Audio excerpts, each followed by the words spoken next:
आपण पाहत आहात शिवभीमक्रांती महाराष्ट्र न्यूज चॅनल। नमस्कार। आज आपण पूर्णा तालुक्यातील सोन्ना येथे आलो आहोत। सोन्ना येथे गोविंद कदम यांचं उपोषण चालू आहे। उपोषणाचा आज 6वा दिवस आहे आणि त्यांची मागणी अशी आहे की शहीद भगत सिंग यांचं स्मारक परभणी जिल्ह्यात नाही तर अख्ख्या महाराष्ट्रामध्ये नाही आहे। महाराष्ट्रामध्ये एकाच ठिकाणी आहे आणि 7 जिल्हे असे आहेत की तिथे कुठलीही जागा कुठलंही काही नसल्यामुळे त्यांची एक इच्छा आहे की परभणी जिल्ह्यामध्ये त्यांचं स्मारक व्हावं। यासाठी त्यांनी यापूर्वी वेगवेगळ्या प्रकारे आपले उपोषण केले। उपोषण करून त्यांना आश्वासन देऊन उठवलं, परंतु त्यांची अशी एक जिद्द आहे आता की मी मरेपर्यंत उपोषणावरून उठणार नाही, कुठेतरी जागा द्यायला हवी आणि आम्हाला स्मारक होईल असं सरकारने सहकार्य केलं पाहिजे। तर आज आपण त्यांना विचारूया। आज तुम्ही 6वा दिवस आहे उपोषणाला बसलेला आहात। गावामध्ये आज 6 दिवस होऊन गेले तरी पण आपल्याकडे शासनाचे प्रशासनाचे लोक कुणी आलेत की नाही आलेत? शासनाचे कर्मचारी म्हणजे आता आरोग्य विभागाच्या मॅडम आलत्या आणि याच्या अगोदर काल पूर्णा तालुक्याचे आपले तलाठी साहेब आणि मंडळ अधिकारी साहेब मॅडम आलत्या। त्या मला दरवेळेस म्हणतात, तहसीलदार साहेब म्हणतात की आम्ही वरी कळवलं। मी तर तहसीलदार साहेबाला माझा अर्जच केला नाही। मी माझा अर्ज केला माननीय जिल्हाधिकारी साहेब। तर मी स्वतः महाराष्ट्राचे मुख्यमंत्री CM साहेब यांना सुद्धा मी त्याच्या पर्सनल नंबरवर मेल केला आणि त्याच्या खाजगी सचिवाला सुद्धा मी फोन केला। परभणीचे पालकमंत्री मेघनाताई दीदी बोर्डीकर या पूर्णमध्ये काल आल्या असताना त्याच्या सुद्धा हातामध्ये मी निवेदन दिलं। मी प्रत्येक आमदाराच्या प्रत्येक खासदाराच्या पाया जाऊन पडलो की बाबा भगतसिंग यांच्यावर महाराष्ट्रामध्ये समजात मोठा अन्याय होतोय आणि हे अन्याय दूर करण्यासाठी मी मोजे सोन्ना येथे न्याय मागण्याचं मी काम करतो। शासनाकडे जर त्यांच्या जर स्मारकापुरती जागा किंवा निधी जर नसेल तर मला परभणीचे जिल्हा अधिकारी पालकमंत्री परभणीचे जे काही आमदार त्या सर्वांना मला फक्त परवानगी द्यावी। माझी जी जमीन आहे ती मी स्वतःची माझी जमीन देतो। माझी जमीन जर मी नाही जर दिली तर मी गुन्हेगार आहे। माझी स्वतःची जमीन देतो, कारण हे जे माझं सोन्ना गाव आहे शहीद भगतसिंगला न्याय देण्याचं काम करतंय।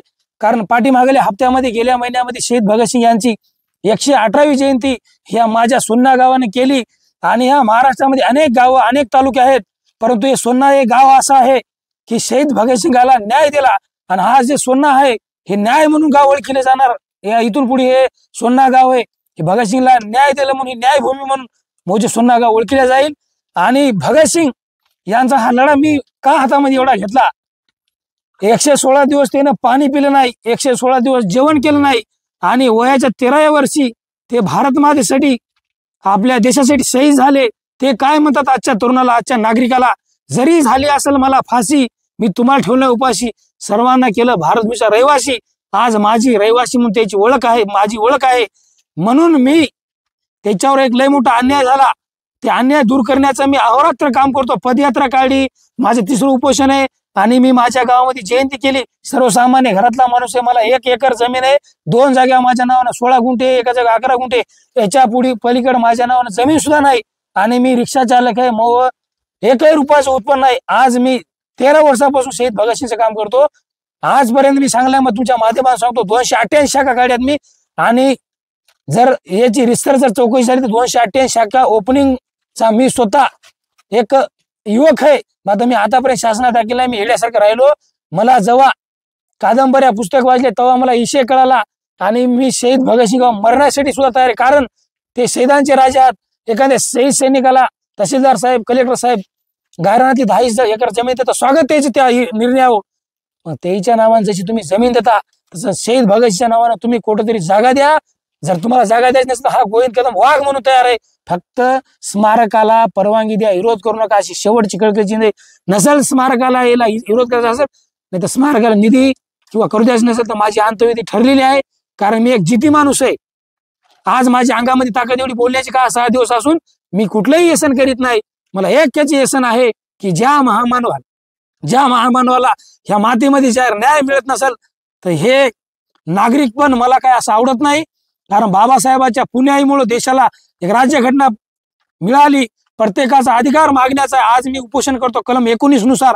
काल मला चुडावचे पोलीस निरीक्षक साहेब म्हणले तुझ्या गुन्हे दाखल करतो। म्हणले साहेब गुन्हे दाखल कशाला करता, तुम्ही मला तात्काळ फाशी द्या, कारण मी काय अरे अतिरेकी आहे काय, मी काय टेररिस्ट आहे काय?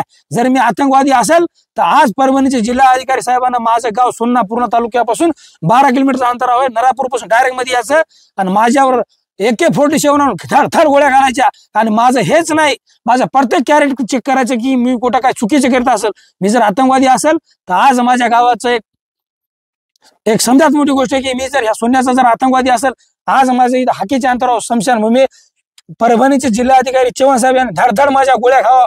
कारण मी अनेक दिवसापूर्वी फरक करतो. परभणी जिल्हाधिकारी साहेब मला स्वतः म्हणतात भगत सिंगला मी ओळखत नाही, माझ्याकडे तो काम घेण्याचं नाही. मला स्वतःच्या कालच्या जयंतीला परवानगी सुद्धा मला दिली नाही. मी अनेक लोकांच्या पाया पडो आणि मला जागच्या जागेवर जयंती करण्याची परवानगी मिळाली. हे देशाचं दुर्भाग्य आहे. आणि पूर्णा तालुक्याच्या सर्व तरुणाला सांगतो ही लास्टची माझी लढाई आहे. कारण माझं जीवन शेवटच्या टोकाला आलेलं आहे. आता भाकरच पडत नाही, माणूस काय बी करू शकतोय. पोट हा एक आग आहे, मीच नाही भले भले लोकांना पोट सांभाळत नाही. तरी मी गेल्या वेळेस 7 दिवस पाणी नव्हतं, आज माझा 6वा दिवस आहे. मी जर काय खाला असेल तर स्वतः सांगतो मी माझं पोट फाडून मी दाखवतो. आणि शहीद भगतसिंग यांचा लढा माझ्या शेवटच्या श्वासापर्यंत ठेवतो. कारण मी माझ्या घरच्याला सुद्धा सांगितले, मी इथं जरी मेलो तर माझ्याजवळ तुम्ही याचं नाही. मी जरी मेलो हसत माझी माती करायची का? तर त्याला सुद्धा एक आई होती, ते सुद्धा एक आईचं लेकरू होतं. आजच्या तरुणाला कळायला पाहिजे की एक माणूस इथं उपोषण करू शकते.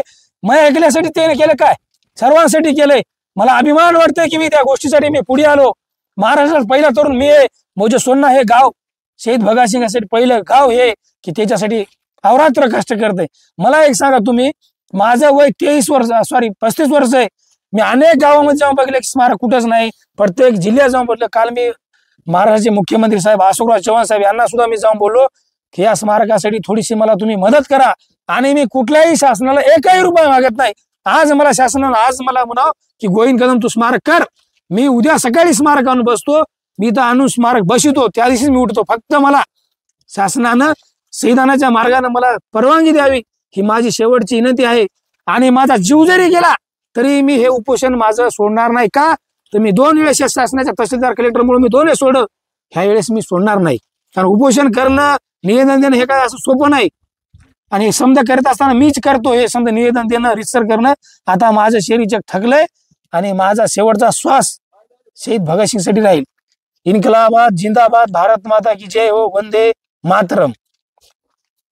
पाहूयात आज गोविंद कदम यांनी जो हा विडा उचललेला आहे की भगतसिंगाचं परभणी जिल्ह्यामध्ये स्मारक व्हावं, यासाठी त्यांची जिद्द आकांक्षा ही कुठल्या थरावर जाते आणि शासन याचं गांभीर्य घेतं की नाही बघूयात. आणि गोविंद कदम हा तरुण जवळपास 2 ते 3 वेळेस लगातार 5 दिवस 6 दिवस 7 दिवस उपोषण केलेलं आहे. आणि आपल्या सोन्ना इथून पूर्णा, गंगाखेड, पालम, परभणी इथं त्यांनी स्वतः पदयात्रा काढलेली म्हणजे काढली त्यांनी आतापर्यंत भगतसिंग साहेबांसाठी. आणि स्वतःच्या स्वखर्चांनी त्यांनी आपल्या गावामध्ये जयंती काढली. विचार करा, ते काय दारूचं लायसन मागित नाहीत, ते काय शेतामध्ये गांजा पेरायसाठी शासनाला सहमती मागत नाहीत. तरी महाराष्ट्राच्या मुख्यमंत्री साहेबांनी आणि भारत देशाच्या PM साहेबांनी ह्या गोष्टीविषयी विशेष त्यांनी लक्षात घेतलं पाहिजे. कारण गोविंद कदम म्हणजे कुटुंब आहे, त्यांना एक मुलगा आहे. विचार करा, आज 6वा दिवस आहे, त्यांच्या पोटामध्ये अन्नाचा कण नसून ते काय मागणी करीत आहेत सदर की परभणी जिल्ह्यामध्ये एक आपल्या स्वर्गवासी भगतसिंग साहेबांचा पुतळा व्हावा. कारण मराठवाड्यामध्ये एकही पुतळा नसल्यामुळं आणि त्यांचं आज 17 ते 18 वर्ष झालं आपल्या भूमिपुत्राविषयी लढाई चालू आहे. तरी शासनानं आणि जिल्हा प्रशासनानं याची नोंद घेतली पाहिजे. एका कुटुंबातला बळी आणि एका मराठवाड्यातल्या शेतकऱ्याच्या पुत्राचा बळी शासनानं घेऊ नये. जर गोविंद कदम यांच्या जर जीवास काही जर धोका झाला तर जिल्हा प्रशासन आणि महाराष्ट्र शासन याला जबाबदार राहील. कारण ते स्वतः म्हणत आहेत की हे शब्द सोपे नसून ते स्वतः म्हणत आहेत की यांना जर म्हणजे शासनाला आणि जिल्हा प्रशासनाला की जर तुम्हाला जर यांना भगतसिंग साहेबांच्या पुतळ्यांना म्हणजे विशेष निधी जर देता येत नसेल तर मी स्वखर्चानं माझी जमीन म्हणजे जी वडिलांची आजोबाची जी जमीन असती ती मी विकायला तयार आहे. पण भगतसिंग साहेबांचा पुतळा हा झाला पाहिजे, कारण ते सुद्धा एका आईचं लेकरू होतं. देशप्रेमी म्हणजे आज गोविंद कदम आहेत. त्यांनी आतापर्यंत 3 उपोषण केले, पैदल यात्रा काढली. म्हणून सीएम साहेबांना म्हणजे देवेंद्र फडणवीस साहेबांना, अजितदादा साहेब डिप्टी सीएम, एकनाथ शिंदे साहेब डिप्टी सीएम यांना माझी विनंती आहे की त्यांच्या या विशेष त्यांनी निवेदन दिलेलं आहे पोलीस अधीक्षक आणि कलेक्टर साहेबांना, तहसीलदार साहेबांना निवेदन देऊन ते संविधानाच्या मार्गानं म्हणजे बाबासाहेबांच्या भक्ताच्या मार्गानं आणि छत्रपती शिवाजी महाराजांच्या भक्ताच्या मार्गानं आणि भगतसिंग स्वर्गवासी यांच्या भक्ताच्या